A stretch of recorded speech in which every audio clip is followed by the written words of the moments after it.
So welcome to issue 34 of the Warhammer Age of Sigmar Stormbringer, and this is a paint episode. So let me just, can't get that out. Now what we get this issue is 2 paints, no figures. We've got Incubi Darkness, which is a base coat, and we have got Nuln Oil, which is a shade, which is one of the best shades going. Now, there is some whiteness on here. There was quite a lot of whiteness in it, and it looks like it's on the inside. And I've shaken it, and I've got rid of an awful lot of it, but that bottom bit is still there. I don't know if I've got a defect pot or if it's an old one, but we'll see how it goes. So let's first of all have a look at the magazine. So we have the front inside cover as always. And this time we have an article on the Grand Alliance of Death. A few issues ago I said about the 4 main factions. Well, Death is one of the factions. I forgot to mention the Death. So you've got Chaos, Death, Order, and I think it's Destruction. And this goes on all about the Death. Then we have a section on the Gloomspite Gits. How to use the naming tables. So you're going to roll 2 dice to come up with a name, and then we have how to paint.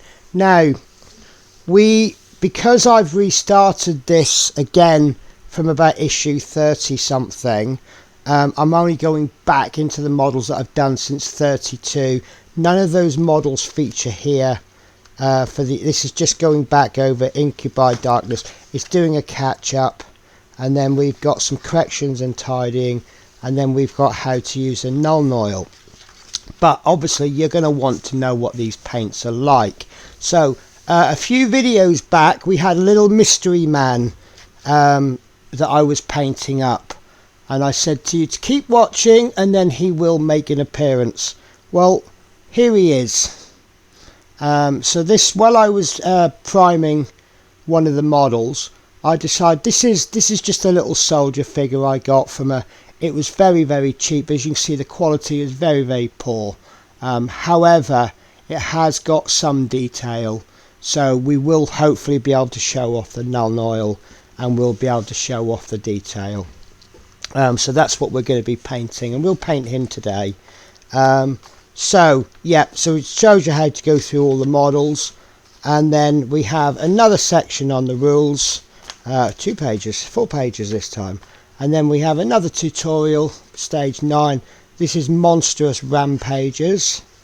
So I'm going to make a guess. The unique battle abilities of monsters are represented by monstrous rampages, which are powerful abilities used at the end of your charge phase. So if a unit has the monster keyword, it can use monstrous rampages. You will receive the following monsters in this collection: Spirit of Darthu, Mind Crusher, Gargant. So there we go. So like in this one he has a stomp roll. So as he's going to charge in, and he's going to stomp, because obviously he's large, so he can do that. Then we have another scenario for a battle, and then we have the usual Gumph. And then coming in the next 2 issues, we have 35, we have an Arch Revenant, and then in 34 we have a Fungoid Cave Shaman, which haven't we done one of those before? I'm not sure, but that's that anyway. Right guys, so let's have a look at these paints. Okay, so the first paint we get is this base paint, Incubi Darkness. So remember, a base paint is just a paint that we lay down. It creates the foundation, and then we can do all of our shading and highlighting over the top of that. One of the absolute joys of a new paint, I think, from Citadel is this kind of what do they call it? They have these the way it's connected, and when you open it, there we go, we get that unique noise, and it's absolutely fantastic. So what we're going to do, this is very thick actually, this is really nice. This is like the old style base coats that I remember. So this is a kind of a bluey green. It's a dark blue, but it's also green. It's a kind of a strange one to describe. It's very dark. You could be forgiven from your camera angle for thinking it's black, but that's actually not. If I just pull some out, you can see the blues coming out now with a sight of slow. It's a little bit like you've been doing a lot of blue painting and you've washed your brush out in the water. So as always, we'll give that a bit of a thin, and I've got 1 or 2 brushfuls of paint, and I've got about 2 brushfuls of water on it. And all I'm going to do, I could airbrush this on, but I'm not going to, and I'm just going to give him an all over paint of this Incubi darkness. It does go down quite well. As per my usual form, I seem to have over thinned the paint a little bit, which is never really a problem.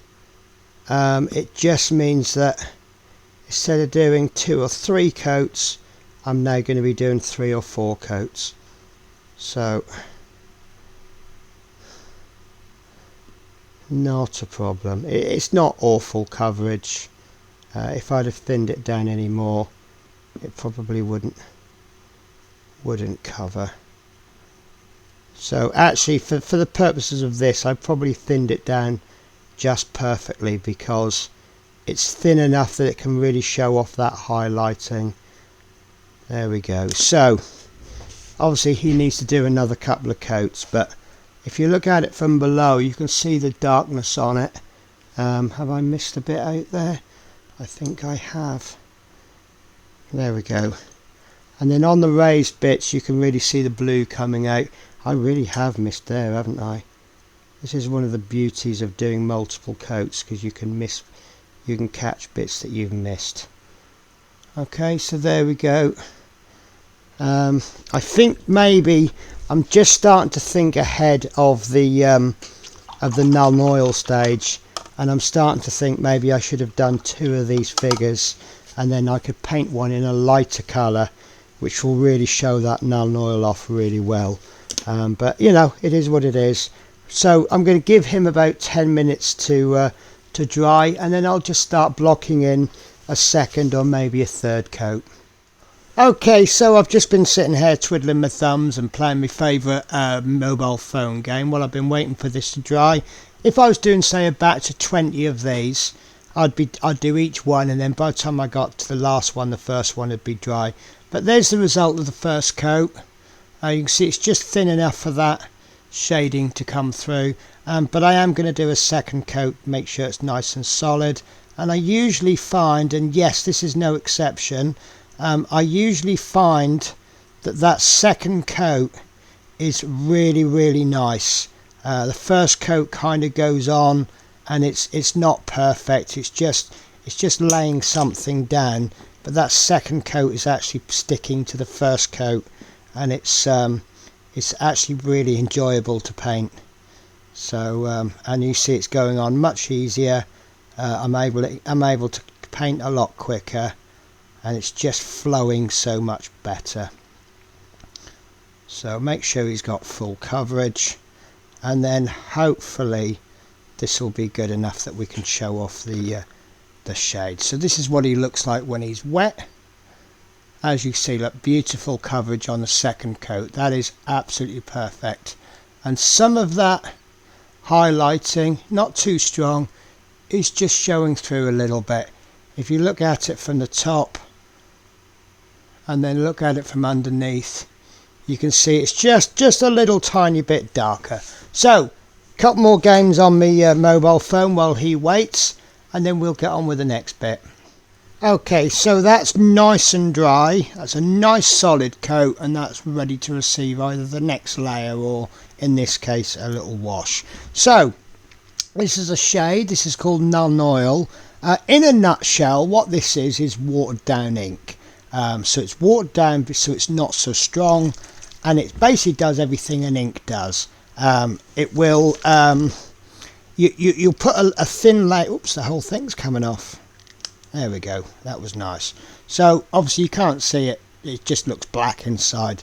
But what we're going to do, I'll put a little bit on the palette. There you go. So you can see that it's just essentially it's a black ink, and it's got a nice smooth consistency. And what you'll do is you'll paint a nice even layer all over, and then what that will do is it will cover it all over, but it will then just slightly run into the recesses, and it will just pull slightly in those recesses, and it will just emphasize all of the little details. So you are shading, hence it's called a shade. So the basic principle is that you darken, you highlight the high areas to make things stand out, and then all of the recesses you darken them to emphasize the highlights. So I don't know if you can see that little cross on his back. You can see it's just starting to collect in those recesses. Now, one of the issues that we have with these shades is they will all start to collect in recesses, so you do need to keep an eye on it. And just what you do is get your brush on a piece of kitchen roll and just get rid of the excess, and then what we'll do is we'll go around and we'll mop up where we think it's collected a bit too much, and then that's kind of the result you're looking for. Maybe not so much in there. There we go. You can see I've just whipped some of that up. It will collect at the bottom. That's usually the main area you need to keep an eye on. And one of the great things about this, not all washes are equal, but this one will, once it's dry, it will go a matte. So all I can do now is get my mobile phone out again, carry on playing some more games, and we'll wait for that to dry. That takes a little bit longer than paint, maybe 20 minutes. So I'll see you shortly. Okay, and that is, well, it's almost dry. It's not quite dry, but you get the idea. So can you see how it's just picked out those details? So once you put the shade on, what you would then do is you'd reinforce the higher bits with the original colour, and then you can start using the layers to pick out some highlights. But as you can see, that is an absolutely amazing product. All of the shades are really good.